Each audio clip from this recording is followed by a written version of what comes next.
Yo voy a hacer algunas reflexiones alrededor de, enmarcadas en el título de la conferencia, pero de consideraciones que a mí me parecen importantes para consolidar todo este proceso de recuperación económica y social de la Argentina. Cristina, me acuerdo la primera vez que hizo su mensaje en la Asamblea Legislativa, ya el 10 de diciembre del 2007, hablaba de la revolución cultural, o de la reforma, o del debate, o de ganar la batalla cultural que había que dar en la Argentina. Y yo creo que allí hay una gran parte de la construcción de todo lo que significan los consensos y el poder y el apoyo político que pueda tener nuestro gobierno para consolidar cada uno de los procesos que estamos llevando adelante. La derrota de los 90 fue primero una derrota cultural, digamos, no fue primero la derrota económica, digamos, ¿no? Acordémonos el consenso que tenían todo el proceso de privatización. La idea que nos habían instalado de que todo lo que estuviese en manos privadas iba a ser mejor que lo que estuviese en manos estatal. Era un debate que lo habíamos perdido, y lo habíamos perdido contundentemente. Y yo creo que ese es un debate permanente, el debate cultural hoy en la Argentina, o ideológico, para tratar de acentuar una mirada que permita producir todos estos procesos de cambio. Es necesario consolidar ese debate cultural. En los últimos meses uno puede encontrar fotografías de la tendencia a volver al pasado. Yo me acuerdo a principios de este año, cuando debatíamos en el Congreso el fondo del desendeudamiento, el fondo del bicentenario, la política que en realidad era la política de desendeudamiento de nuestro país, que es uno de los pilares, obviamente, también de nuestra recuperación económica, digamos, ¿no? Así como ya hoy la deuda, los términos del intercambio no es un condicionamiento externo negativo para la evolución de nuestra economía, también es cierto que por primera vez podemos pensar en una economía en donde el peso de la deuda externa no es determinante para analizar políticas macroeconómicas. Pero en eso la política de desendeudamiento ha sido un acierto. Ahora, en ese debate de la política de desendeudamiento había todo un sector, toda la oposición o toda la derecha en la Argentina planteaba claramente que en realidad era un error pagar la deuda con reserva, y que lo que había que hacer era seguir endeudándose. Era reciclar la deuda, era patear la deuda para adelante, como se había hecho clásicamente, fundamentalmente durante toda la década del 80 y durante toda la década del 90. Y ese debate está latente y está tensionado, ¿no? Cuando hablábamos del 82% móvil, y nosotros criticábamos la imposibilidad económica y financiera de llevar adelante una política de esas características, rápidamente un sector de la oposición reaccionó y planteó que en realidad el problema no estaba en el 82% móvil, sino que el problema estaba en haber hecho la inclusión jubilatoria y haber permitido que 2 millones de adultos mayores que anteriormente no tenían acceso al sistema previsional lo pudiesen tener, y que encima de fondo del acceso utilizamos para pagar la asignación universal por hijo.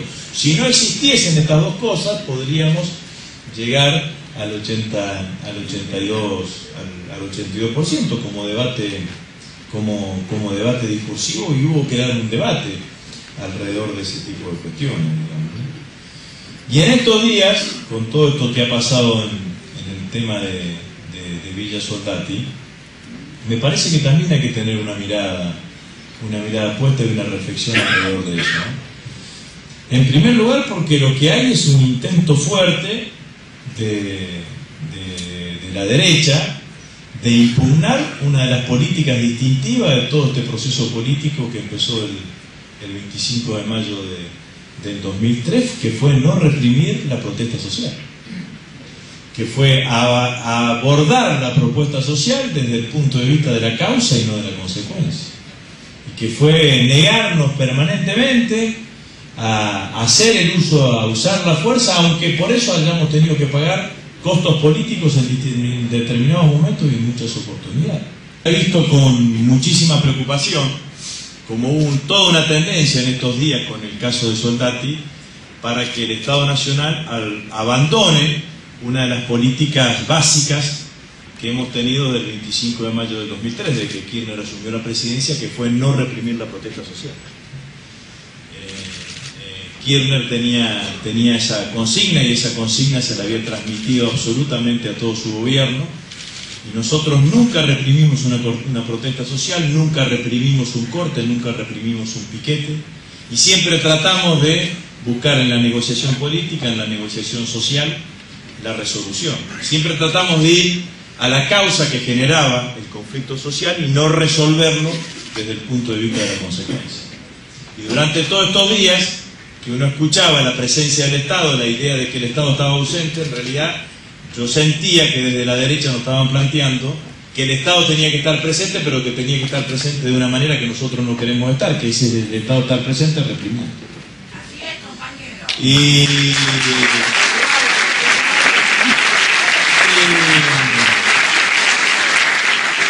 que eso en el jefe de gobierno de la ciudad de Buenos Aires estaba muy presente. Decía, si yo tuviese la federal estaría, si yo condujese la federal estaría desalojando el predio.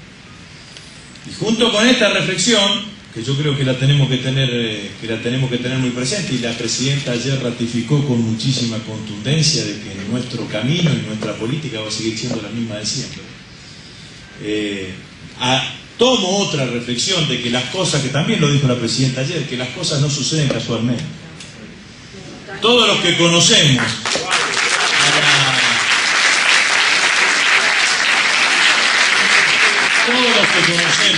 a la comunidad boliviana en la Argentina, sabemos de que son hombres y mujeres de mucha paz, de muchísima tranquilidad, que a veces están en un estado de tanta tranquilidad y de tanta paz que parecen sumisos, que a nadie se les puede ocurrir que desde la comunidad boliviana se hayan organizado para ir a ocupar un parque público. Imagínense que sería más o menos lo mismo que la comunidad boliviana de Rosario se vaya a ocupar el parque Urquiza, de acá de la ciudad de Rosario, que es el parque que está en la barranca, a afincarse y a construir su vivienda ahí. Digamos, no suceden las cosas casualmente, digamos, no pasan. Yo escuchaba ayer algunos programas de televisión en donde había mucha gente que estaba ocupando allá, que decía, nos dijeron que íbamos a poder comprar los lotes, nos dijeron que nos iban a dar la escritura, nos dijeron que nos íbamos a ahorrar los 500 pesos que pagamos de alquiler, digamos. Y no sucede también el día que nosotros estábamos celebrando el Día Internacional de los Derechos Humanos.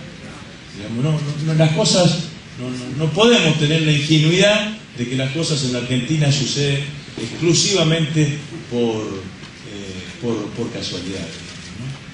Y lo otro preocupante es la instalación del discurso xenófobo, ¿no? Porque las apreciaciones del jefe de gobierno de la ciudad de Buenos Aires, la forma de presentar el conflicto entre pobres y empobrecidos, digamos, o entre argentinos pobres y bolivianos pobres, la descalificación es de los peores escenarios políticos y sociales que puede vivir un país.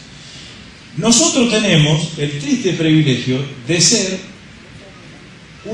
la ciudad que expresó por primera vez desde la recuperación de la democracia el conflicto entre pobres y empobrecidos con mayor contundencia, que fue los saqueos en el año 89. Los saqueos en el año 89, en algún lugar, también fue un conflicto entre pobres y empobrecidos.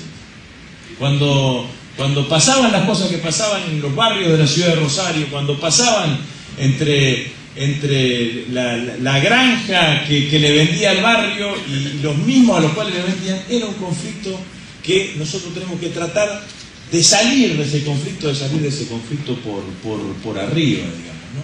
Entonces, me parece que así como pasaron estas cosas, seguramente van a pasar otras situaciones y otros escenarios en donde hay que tratar de tener una mirada de mucha claridad ideológica, ¿no? A mí cuando fue la última marcha que hicimos ante el Palacio de Justicia para la vigencia de la Ley de Medios, ¿se acuerdan que después se desató todo un discurso contra Eve por el discurso que había hecho Eve, digamos, ¿no? Y yo con motivo de eso dije que había que evitar la tentación de ser políticamente correcto y ser ideológicamente correcto. Entonces, lo que quizás políticamente correcto había que verse sumado a la crítica, porque el discurso no fue lo que los cánones políticos urbanos indican. Ahora, si uno lo hubiese mirado desde la ideología, la verdad que con Eve y con Estela puesta en esa marcha, el reclamo por la vigencia de la Ley de Medios tenía no solo legitimidad política, legitimidad social, sino que tenía una legitimidad moral que solamente Eve y Estela juntos le pueden dar. Nosotros tendríamos que haber reivindicado fuertemente eso y no dejarnos caer en el discurso que era el discurso que nos planteaba de alguna manera la derecha sobre la mirada sobre el discurso de Eve, digamos. Y en este caso me parece que, y con esto termino, la invitación que les hago a todos los compañeros, las compañeras, es a tener una mirada que nos ubique en el lugar ideológicamente correcto.